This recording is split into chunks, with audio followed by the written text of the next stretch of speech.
Let's talk Cavs for a second, guys. Pat Beverley does a podcast with Barstool Sports, and yesterday he made some interesting comments about the Cleveland Cavaliers that we're going to play here, then react to. This was Pat Bev on his podcast yesterday about the Cavaliers.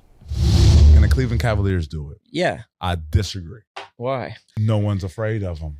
And I love this player to death. If Darius Garland can step up and be Darius Garland every single game in the playoffs, they're going to win. The minute he chooses not to take defense serious, they're going to lose. The minute Donovan Mitchell doesn't take defense serious and depends on those big motherfuckers to challenge everything at the rim and put them in foul trouble, they're going to lose. That's my only issue with the Cleveland Cavaliers. Defense wins championships. Offense sells tickets. Ty, we'll let you start here and go around the horns. Do you think teams are scared of Cleveland, or is Pat Bev out of pocket on this one? No, they're not scared of Cleveland. I mean, that's been evident. Everybody's we've talked about it so many times that if you get physical with the Cavs, your chances of you winning goes up. Now, that's just what it is. And teams know that, and all the teams in the playoffs are going to try to do those things. Now, if the Cavaliers are shooting lights out and everybody's doing their thing, it's nothing you can do. Like, that's the big difference. If the Cavs are playing their best basketball, it's nothing you can do about it. So, no, they're not afraid of them because they think that they have the answer to beating the Cleveland Cavaliers, and that's through physicality. But if the Cavs go out there and they play like they play, continue to pass the ball around, take the best shots, and they're hitting out, they knocking shots down, you could be physical all you want. You're just not going to have enough points to catch up with them. So that's how I look at it right now. Pat Beverley. Now, as far as the Darius thing goes, I mean, he was 100% correct. No, but you know what's funny? I watched Darius play defense. Might have been Utah. It might have been a Utah game, his last game he played. And I was like, you know what, man? He actually does play some good defense. Like, his effort is really good. Like, he was making guys that day. But, like, That's the playoffs. In the playoffs, you can play defense. No, listen, let's just call it what it is. When they go up against the Celtics, because that's where everybody's just assimilating to, they're gonna find him as the mismatch because that's what they did the last time they played, and he doesn't have the size obviously to go up against a Jason Tatum, who just injured his ankle. Which I thought about, man, we need to get to the postseason when I seen that yesterday. Yeah. And prayer for Juju Watkins. That was terrible to watch. What happened to her? She tore her ACL last night. It was terrible, man. Oh man. But anyways. They're gonna find Darius and try to get the switch on him and try to do the things, try to score on Darius, and he's got to find a way to be effective. I mean, you better work on stripping the ball or something. But you let them take you to the cup and just finish. Like, I watched in that 4-game losing streak. I watched Kevin Durant become Kevin Durant again. I saw Kawhi Leonard be a Kawhi Leonard again. And what was very evident was... I can't believe Kawhi did that. What was very evident was when you have, I continue to say it, and Pat Beverley, I love you for talking about this. First of all, they are not scared of nothing the Cavs are going to do. Now, mind you, being scared don't make you good.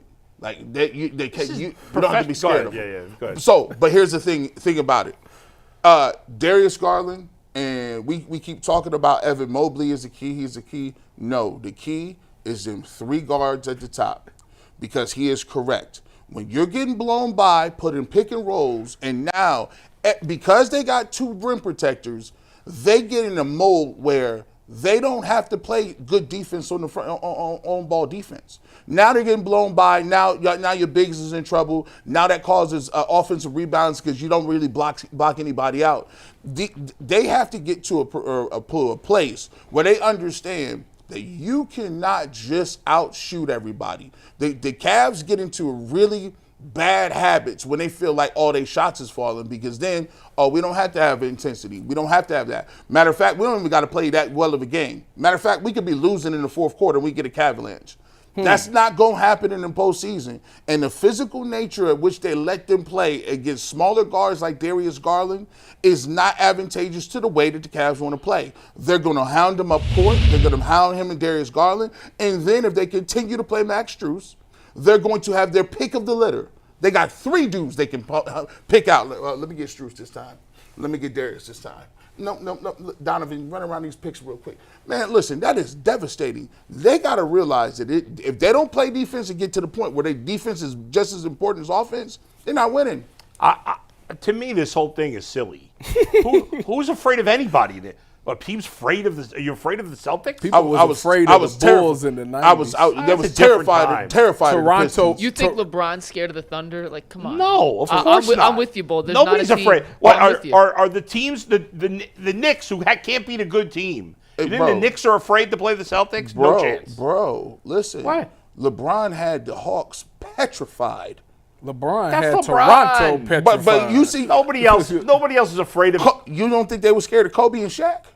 Those guys are Petrified. unique. There's no player like that they now. were scared of Jordan in the 90s? KG? Guys, I'm saying there are examples along the way. Nobody is scared of Jason Tatum. Nobody. He's a great player. Nobody's scared of him. Nobody fears him. The Celtics are really good. The Cavs, first of all, the Cavs are to overreact to a bad stretch is silly. They've played great for 65 games this year. Okay? I don't know what's going to happen in the playoffs, but I do know that they're going to kick the crap out of whoever they play in the first round, and then nobody's going to be worried about looking. Right now, this is like the weeks before the draft.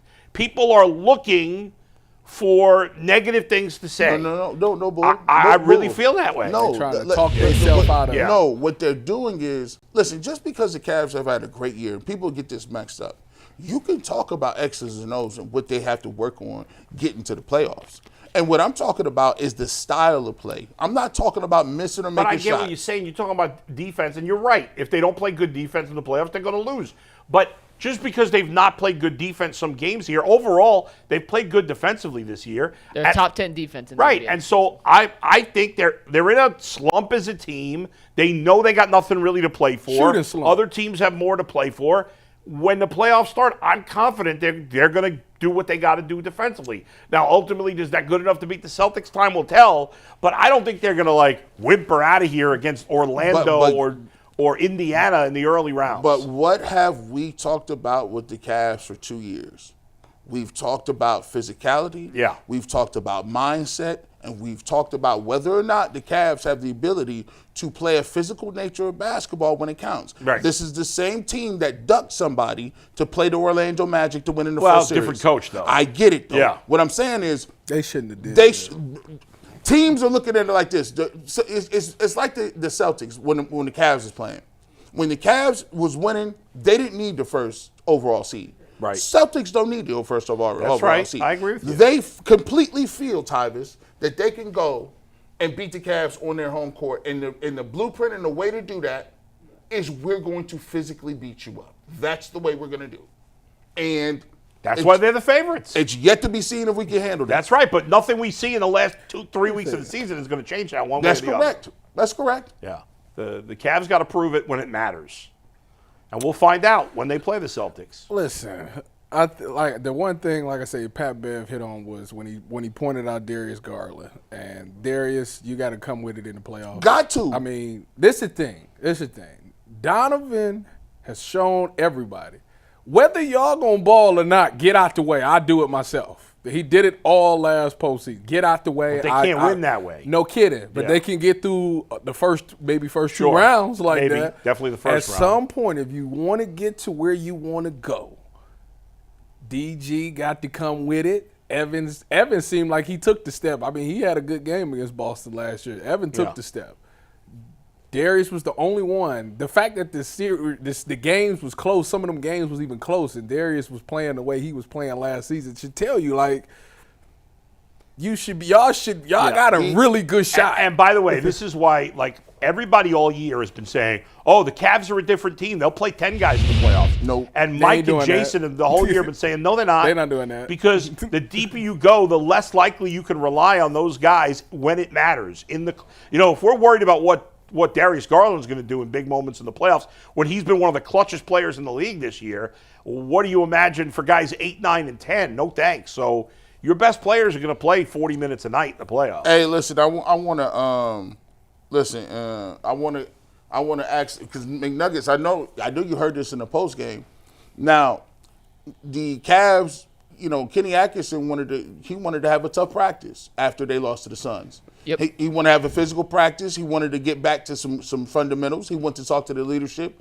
The leadership said, "Nah, it's the the grind is on us. It's the the back-to-back stuff, and we kind of worn down. Let's just go ahead and just we're not going to do too much. They played horse instead. They played horse instead, right? Now here's my thing. After they beat the Utah Jazz, I liked it. You beat the Jazz. You were supposed to beat the Jazz. That was what it was supposed to be.